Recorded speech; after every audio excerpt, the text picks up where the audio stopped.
Hi investment traders, welcome back to the channel. आज है 1 अप्रैल 2025।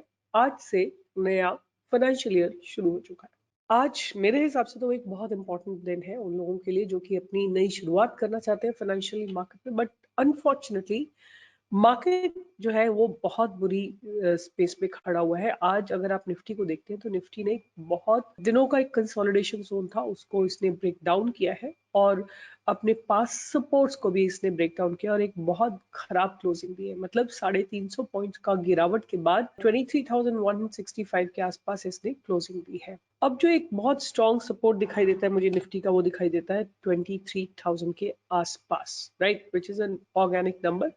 But what I want to show you, अगर हम shorter time frame में देखते हैं निफ्टी को, तो निफ्टी जो है स्टार्टिंग फ्रॉम 130 टिल अबाउट 330 2 घंटे के लिए रेंज बाउंड थी in the price band of 23,133 to 23,50 points में ये रेंज बाउंड थी। तो ऐसा लगता है कि कल थोड़ा सा जो है ये गिरावट रुक जाए, हो सकता है, ऐसा हो सकता है। जो आज का सिनेरियो है that has not been very very good. एक बार बैंक निफ्टी को भी देखते हैं तो बैंक निफ्टी ने भी अपने इस कंसोलिडेशन जोन को ब्रेक करा है। केवल एक सेक्टर जो थोड़ा सा पॉजिटिव था वो था मीडिया सेक्टर, बट आप देखेंगे तो आईटी में भी एक बहुत जबरदस्त गिरावट हुई है। एंड इनफैक्ट आईटी अपने बहुत एक सपोर्ट जोन के आसपास खड़ा हुआ है and if it falls further तो आपको इसमें एक अच्छी और हैवी गिरावट दिखाई दे सकती है। तो आईटी में बहुत सारे इश्यूज हैं आजकल because of the AI and a lot of disruption happening in this sector. तो काफी सारी challenges हैं, but let's see how it goes. अभी I've been just hearing कि Infosys has laid off a lot of engineers. तो बहुत कुछ चल रहा है, but anyway nonetheless कि market तो इसी तरह होता है, like there's never a straight direct right. Market goes up, market comes down. ये चलता रहता है ना। हमको उसी सिनेरियो में अपने आप को एक बैलेंस तरीके से आगे बढ़ाना होता है। अगर हम बात करते हैं कि आज एफएनओ सेगमेंट में क्या हुआ, तो आपके सामने मैंने, अगर आपको याद हो, मैंने जो कल आपके साथ एक लिस्ट शेयर की थी उनमें किसी में कोई खास ब्रेकआउट नहीं है, एक्सेप्ट मतलब none cross the past barriers except one stock which was HDFC Life. जो मैंने आपको बोला था 688 पे बाय कर सकते हैं, इसने 698 का हाई लगाया। 10 पॉइंट्स का मूव बहुत होता है, 3 साढ़े 3% का मूव बहुत अच्छा मूव होता है। बट ये सब तो एफएनओ के स्टॉक्स है। आपने क्या एचबीएल इंजीनियरिंग देखा जो आज मैंने आपको लाइव मार्केट में दिया था? Have a look at it. ये स्टॉक ने आपको ब्रेकआउट दिया था, हमने इसको बाई दिया था कुछ 500 समथिंग के आसपास में, और वहां से ये स्टॉक हमने कहीं बाय दिया था 514 के आसपास। वहां से इसने 531 का हाई लगाया है। उसके बाद मैंने आपको दिया था Godfrey Philip Godfrey Philip, right. ये स्टॉक जाके अपर सर्किट में लॉक हो गया था। तो ऐसा नहीं है कि गिरते मार्केट में कुछ नहीं होता है। अगर आपके पास एक तरीका हो जिससे आप स्टॉक्स को फिल्टर आउट कर सके और हाई प्रोबेबिलिटी स्टॉक्स निकाल सके, आपको हर सिनेरियो में you will be able to make. ये वीडियो छोटा ही रखूंगी, अभी भी मेरी तबीयत बिल्कुल ठीक नहीं है, 100% आई एम नॉट ओके। तो मैंने आप लोगों के लिए एक ऐसा स्टॉक निकाला है जो काफी समय से डेवलप हो रहा है। पहले उसको स्टडी करेंगे, फिर हम जाके उसके प्राइस को स्टडी करेंगे। तो जिस कंपनी में बात करिए उसका नाम है एजैक्स इंजीनियरिंग लिमिटेड। कुछ 7,000 करोड़ के आसपास की कंपनी है, पी कुछ 30.9 है, ROC is 36.9 and ROE is about 27.7। दोनों अच्छे हैं, ROC ROE दोनों अच्छे हैं। अब देखते हैं किस स्पेस में काम करते हैं। This company was incorporated in 1992। Ajax Engineering Limited manufactures a wide range of concrete equipment and services across the value chain. They are leading concrete equipment manufacturer. The company offers a comprehensive range of concrete equipment, services, and solutions across the concrete applications value chain. With over 110 equipment variants, it sold 27,800 units in India over the last 10 years.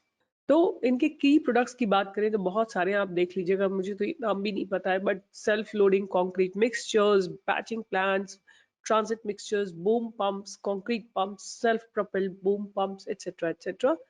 And company has 4 facilities, और देख लीजिएगा आप कहाँ कहाँ पे है। And उसके बाद what I really want to talk about is कि इनका रेवेन्यू बाइफर्केशन कैसे हो रहा है। तो SLMC सेल से 85%, नॉन SLMC से 8.85%, स्पेयर पार्ट से 5.65%, सर्विसेज से 0.26%, एक्सपोर्ट से 3.29%, etcetera etcetera. Now the company, company has reduced debt, right? It's a very important point for a company अगर अपने debt को reduce करिए और company is almost debt free. अगर हम बात करें इनकी सेल्स की तो आप देखो दिसंबर 2023 में थी roughly about 400 करोड़, थोड़ा डिक्लाइन आया था 2024 में and it bounced back in the year December 2024. अगर हम बात करते हैं इनके ऑपरेटिंग प्रॉफिट मार्जिन्स की तो वो स्टेबल है अबाउट 16-17% पे, और नेट प्रॉफिट की बात करें तो 54 करोड़ से बढ़ के 68 करोड़ पे आ गया है, और ईपीएस की बात करें तो वो भी थोड़ा पॉजिटिव है।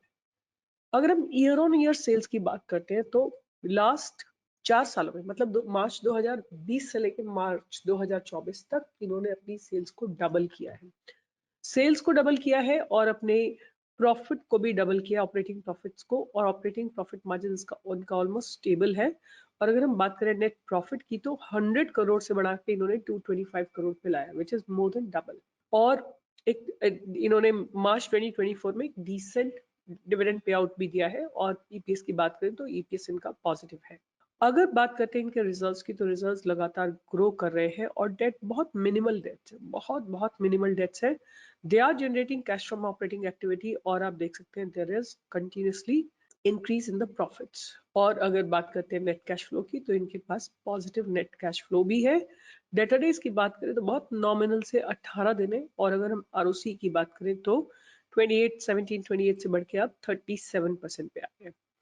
अगर हम होल्डिंग की बात करें तो प्रोमोटर्स होल्डिंग इज अबाउट 80%, और एफआईएस की होल्डिंग 5% है, डीआईएस की होल्डिंग 6% है, पब्लिक होल्डिंग इज अबाउट 8.85%। एक बार चल के इनकी कंपनी का वेबसाइट भी देखते हैं कि व्हाट एग्जैक्टली दे डू। अगर इनकी प्रोडक्ट रेंज की बात करें तो ये आप यही जो उन्होंने अपने वहां पे लिखा हुआ है कि डिफरेंट डिफरेंट तरीके से सर्विसेज प्रोवाइड करते हैं। Self loading concrete mixture, batching plants, pavers, transit mixtures, dumpers, boom pumps, तो ये बहुत specific है towards the construction engineering, right? So basically they are into heavy machinery equipments towards construction. अब ये बेसिकली फंडामेंटल्स में कोई इशू नहीं है, मुझे ठीक लग रहा है। अब हम चल के इनके प्राइस को स्टडी कर लेते हैं। एजैक्स, और ये एक रिसेंटली लिस्टेड आईपीओ है जिसमें कि आप देख सकते हो ये एजैक्स है। मैंने इसका I think I have already made a video on this. This is how Ajax looks. ये इसका डेली टाइम फ्रेम है और ये इसका वीकली चार्ट है। वीकली चार्ट में आप देखो इसको 1 2 3 4 5 6, this is the 7th week going on.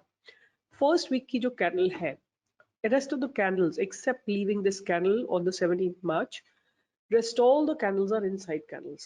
और अगर आप इसको डेली देखते हैं तो आज के दिन भी इसमें बाइंग आई है, बाइंग इनिशिएट हो रही है धीरे धीरे। जब भी गिरता है स्टॉक थोड़ा सा नीचे आता है तो लो वॉल्यूम के साथ आता है, ऊपर जाता है तो हाई वॉल्यूम्स के साथ। अब now you have a consolidation zone around about at 560 के आसपास है। आप इसमें बाइंग की अपॉर्चुनिटी ढूंढ सकते हैं कहीं पे भी, 560 से लेके 630 के बीच में आप कहीं पे भी बाइंग की अपॉर्चुनिटी ढूंढ सकते हैं। मुझे लगता है आपको यहाँ पे 615 के ऊपर कल मिलेगा ये स्टॉक, तो आप इसमें बाय कर सकते हैं। आपका पहला टारगेट 660 का रहेगा, और 60 क्रॉस होने के बाद 680, 700, 720, 740, ये सारे टारगेट्स आप इसमें आते हुए देख सकते हो। तो ये एक स्टॉक है जिसको कि मैं रडार पे रखूंगी, एजैक्स इंजीनियरिंग। और एक स्टॉक है जिसको मैं स्टडी नहीं करूंगी, मैं ऑलरेडी आप लोगों के साथ स्टडी कर चुकी हूँ, एमी ऑर्गेनिक्स, राइट? एमी ऑर्गेनिक्स, ये स्टॉक में रडार पे रखूंगी। बिल्डअप्स बहुत अच्छे हो रहे हैं, और इसको भी मैं आपके साथ ऑलरेडी शेयर कर चुकी हूँ, इसके fundamentals and everything I have shared. So this is how the stock is building up, and it is kind of looking very, very promising to me. A consolidation after 3rd of Feb is about to be broken. पहला target इसमें 2647 का रहेगा, और 2647 cross होने के बाद आपको इसमें 10% का मूव आता हुआ दिखाई दे सकता है। दैट मीन्स टू 3000 तक का मूव इसमें आपको आराम से आता हुआ दिखाई दे सकता है। तो इस एमी ऑर्गेनिक को भी आप ध्यान में रख सकते हैं, but do your due diligence, right? आप जिस स्टॉक में कन्विंस्ड है उस स्टॉक में ट्रेड करिए। कितनी क्वांटिटी, मतलब मेरे को एक ही गेम समझ में आता है, अगर स्टॉक मार्केट का गेम आपको प्ले करना है ना, क्वांटिटी मॉडरेट रखिए, राइट? बिकॉज कुछ नहीं पता है what is going to happen tomorrow, और कल क्या होगा। कल liberation day according to mister Trump, because he is going to officially apply or implement this tariff thing on each country, each respective country. तो कल क्या क्या करेंगे आगे mister Trump? No one knows, right? You have to be ready. आप इन सारी चीजों को तभी काउंटर कर सकते हो जब आपकी क्वांटिटी मॉडरेट हो। अगर आपकी क्वांटिटी बहुत बड़ी होगी ना, तो आप हैंडल ही नहीं कर पाओगे, लॉसेस हो रहे होंगे, आप उनको बस देखते ही रहोगे और कुछ नहीं कर पाओगे। Quantity has to be moderate. Moderate quantity will help you win over your losing trades, right? So anyway, so this is the stock that I'm having on my radar. AMI Organics and Ajax. अगर आपने किसी भी trade में पैसे बना, give a thumbs up, like, share and subscribe. We are here to support you. All my research, the best of research is only for you guys. Take care and we'll meet tomorrow in the live market.